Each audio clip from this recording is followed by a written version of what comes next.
3600 heures. Donc des capacités, et c'est pour ça, je ne sais pas si vous vous rappelez, en 2005, la compagnie Siemens, qui était une compagnie privée allemande, avait voulu initier un projet qui s'appelle Desertec, avec, mettons, 600 milliards d'euros en 2005, pour ramener le soleil du désert vers l'Allemagne. Et si une compagnie privée de la taille de Siemens décide de mettre 600 milliards d'euros, c'est pas par charité. Mais ça n'a pas marché finalement. Ça n'a pas marché pour des considérations politiques et pour d'autres, et pour également rassembler l'argent. Mais l'idée a été étudiée. Et ça veut dire qu'il y a un potentiel commercial énorme. Et ça parce que l'énergie, l'Algérie dispose d'un gisement extraordinaire. Ça pour le solaire. Mais également la géothermie.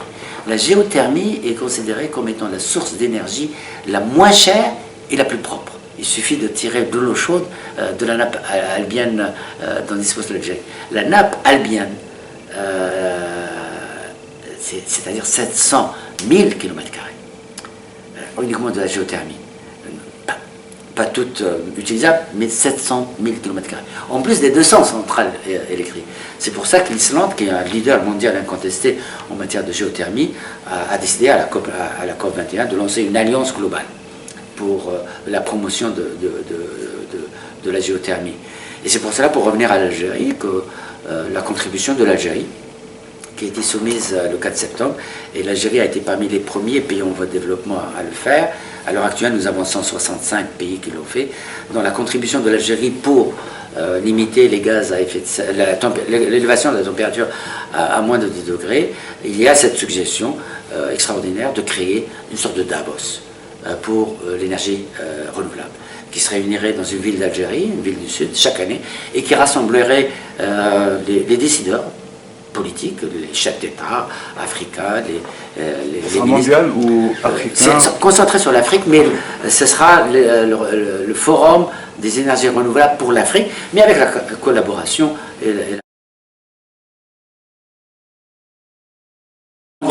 En 2016, et ramènera les politiciens, mais ramènera les PDG de compagnies nationales et internationales, et la communauté scientifique. Il y aura un salon, une foire internationale des technologies et de l'innovation, et chaque année ce forum se réunirait pour faire le plan, le bilan, échanger les bonnes pratiques, les bonnes expériences, et ce serait le forum d'une ville du Sud. Bon, la ville n'a pas encore été identifiée, et l'espoir de l'Algérie, c'est de revitaliser, de faire renaître ce Desertec, mais non pas de l'Algérie, du Sahara vers l'Europe, mais du Sahara vers l'Afrique.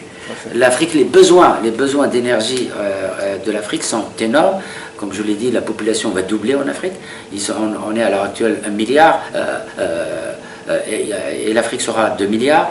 Dans certains pays d'Afrique, habitants sur 10 a accès à l'électricité. Il y a seulement 5% de l'électricité qui passe les frontières. Donc un potentiel extraordinaire pour le développement des ressources des énergies renouvelables, et également ce sera une source d'énergie pérenne, pas chère, parce que les prix vont énormément baisser, avec le signal que l'accord de Paris donnera au secteur privé et à la communauté des affaires. Il est clair qu'avec Paris, il est clair que le monde s'acheminera vers le développement du renouvelable de façon accélérée, et dans un monde qui serait sobre en carbone. Donc le privé, qui, comme vous le savez, l'un des problèmes fondamentaux pour le privé, c'est minimiser le risque d'investissement et maximiser bien sûr les recettes et les bénéfices. Donc ils sauront que c'est un marché extraordinaire. Et si vous prenez les 165 pays qui ont présenté leur contribution, il n'y a absolument aucun pays qui n'a pas mentionné le plan que ce pays a en matière de développement du renouvelable. Là, ça a été décidé, comme je l'ai dit, en 2011, lorsque le processus a été lancé à Durban par les 195 États, y compris les États-Unis. Il était clair que l'accord de Paris sera un accord juridiquement contraignant. Ça, c'est clair. C'est soit un protocole, soit un autre instrument juridique, soit un résultat avec force obligatoire. Mais là, ça c'était en 2011. Mais là, le texte qui est soumis à la conférence de Paris, c'est un texte qui a tous les attributs d'un traité international. Peut-être pas le titre, on ne parle pas du protocole de Paris, on parle de l'accord de Paris. Et ça, le texte est le texte de base de négociation, avec des articles, avec également toute une procédure pour la ratification et pour l'accession, et le nombre de parties qui doivent ratifier par les parlements. Donc internaliser ça au niveau interne. Donc il est clair que c'est un traité juridique contraignant. Mais ce que M. Kelly a voulu dire, c'est que dans certaines obligations de ce traité, certaines obligations pour les États-Unis, en raison de leur législation, ne devraient pas être contraignantes. Mais pas tout le corpus qui sera adopté. Il a dit, si j'ai bien compris, que les engagements peuvent être contraignants. Mais le reporting, l'évaluation et la mise en œuvre ne doivent pas être contraignants. Non, bien sûr, s'il y a un traité juridique, c'est un traité juridique, et surtout s'il y a des engagements, on ne peut pas prendre des engagements sans avoir un processus d'évaluation. Cela ne veut pas dire que cela va être punitif ou avec des sanctions comme certains le pensent ou l'espèrent. Cela ne se passera jamais. Si je prends par exemple le droit commun, c'est pas parce qu'il y a le code pénal, c'est pas parce qu'il y a des prisons qu'on a moins de criminels. Donc on continuera à avoir, et ce n'est pas comme ça qu'on engage des États, surtout des États qui ont des besoins légitimes de développement. Et parce que la pauvreté est dans les pays en voie de développement, et les besoins de développement sont énormes. Donc on ne peut pas punir un État pour essayer de satisfaire les besoins légitimes de sa population d'aujourd'hui et de demain. Donc il y aura une évaluation de tout ce qui a été convenu jusqu'à présent, mais de façon non punitive. De façon incitative, c'est-à-dire que les pays qui ne peuvent pas doivent être aidés en termes financiers et doivent être aidés en termes de transfert de technologie. Transfert de technologie, moi je parlais de ces innovations, ne doivent pas être sur une base commerciale, parce qu'il faut de l'argent. Tout le débat est là, mais la question du transfert de technologie en des termes non concessionnels et préférentiels est l'un des débats majeurs. Bon, bien sûr, il y a le droit de la propriété intellectuelle, il y a les brevets d'invention, mais il faut trouver un moyen pour pouvoir, les pays, pour pouvoir donner accès de façon préférentielle et non commerciale aux pays en voie de développement, pour pouvoir avoir une alternative à l'utilisation d'énergies qui sont polluées. Le développement des capacités également est fondamental. Bon, c'est un traité nouveau avec des contributions de tous les pays. Pour ces pays, c'est la première fois.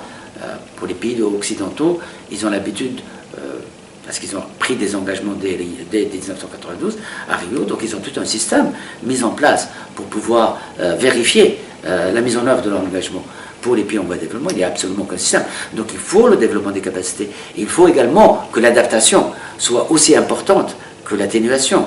L'atténuation, c'est vrai, on peut décider de réduire. Mais entre-temps, il faut s'adapter. Et cette adaptation, jusqu'à présent, se fait sur les deniers publics de ces pays en voie de développement, et surtout les pays les plus pauvres qui n'ont pas les moyens et qui ne sont pas responsables, et qui ne seront jamais responsables des changements climatiques. Donc il faut que la communauté internationale, ce qu'on appelle la justice climatique, il faut qu'il y ait une solidarité climatique. Parce que dans cette histoire, il s'agit de la vie, et tout ce qui se fait en Chine a des répercussions en Amérique latine, aux États-Unis d'Amérique. Aucun pays n'est épargné. Et tout ce qui se fait en Europe a des répercussions en Algérie. Donc nous vivons un village.